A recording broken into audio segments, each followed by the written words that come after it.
प्राचीन काल में एक नगर में 3 मित्र रहते थे। एक राजकुमार, दूसरा ब्राह्मण पुत्र और तीसरा सेठ पुत्र। राजकुमार और ब्राह्मण पुत्र का विवाह हो चुका था, जबकि सेठ पुत्र का विवाह तो हो गया था, लेकिन गौना बाकी था। एक दिन तीनों मित्र स्त्रियों की चर्चा कर रहे थे। ब्राह्मण पुत्र ने कहा कि नारी विहीन घर भूतों का डेरा होता है। यह सुनकर सेठ पुत्र तुरंत अपनी पत्नी को लाने का निश्चय करता है।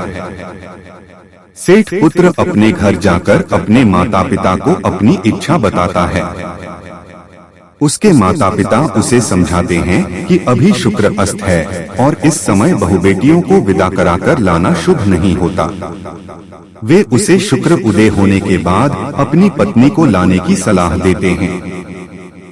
लेकिन सेठ पुत्र अपनी जिद पर अड़ा रहता है और अपनी ससुराल जा पहुंचता है। उसके सास ससुर उसे समझाने की कोशिश करते हैं, लेकिन वह नहीं मानता और अपनी पत्नी को विदा कराकर ले आता है।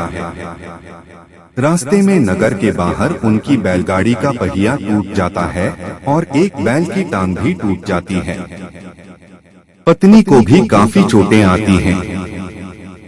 सेठ पुत्र आगे बढ़ने की कोशिश करता है, तभी उन्हें डाकू घेर लेते हैं और उनका सारा धन धान्य लूट लेते हैं। सेठ पुत्र अपनी पत्नी के साथ रोता पीटता घर पहुंचता है। घर पहुंचने पर उसे सांप डस लेता है। वैद्य आकर देखते हैं और घोषणा करते हैं कि सेठ पुत्र 3 दिन में मर जाएगा। उसी समय ब्राह्मण पुत्र को इस घटना की जानकारी मिलती है। वह सेठ के पास आता है और कहता है कि यह सारी बाधाएं इसलिए आई हैं क्योंकि तुम्हारा पुत्र शुक्रास्त में अपनी पत्नी को विदा करा लाया है। यदि वह अपनी पत्नी के साथ वापस ससुराल चला जाए तो बच सकता है। सेठ को ब्राह्मण पुत्र की बात सही लगती है और वह अपने पुत्र और पुत्रवधू को वापस ससुराल भेज देता है। जैसे ही वे ससुराल पहुंचते हैं, सेठ पुत्र की तबीयत ठीक होने लगती है और धीरे धीरे वह पूरी तरह स्वस्थ हो जाता है। इस कथा से यह ज्ञात होता है कि शुक्रास्त में बहुबेटियों को विदा कराना अशुभ होता है और शुक्रवार के प्रदोष व्रत का पालन करने से सभी कष्ट दूर होते हैं। शुक्रवार की प्रदोष व्रत की इस पौराणिक कथा को सुनने या पढ़ने से कई लाभ होते हैं। इस कथा का श्रवण या पठन व्यक्ति को जीवन में आने वाली बाधाओं और कष्टों से मुक्ति दिलाने में सहायक माना जाता है। जैसे कथा में सेठ पुत्र शुक्रास्त में पत्नी को लाने के कारण अनेक कष्टों से घिरा, लेकिन वापस ससुराल भेजने और संभवतः प्रदोष व्रत के प्रभाव से वह ठीक हो गया। धार्मिक मान्यता है कि इस कथा को सुनने से व्रत का पूर्ण फल प्राप्त होता है और भगवान शिव की विशेष कृपा मिलती है।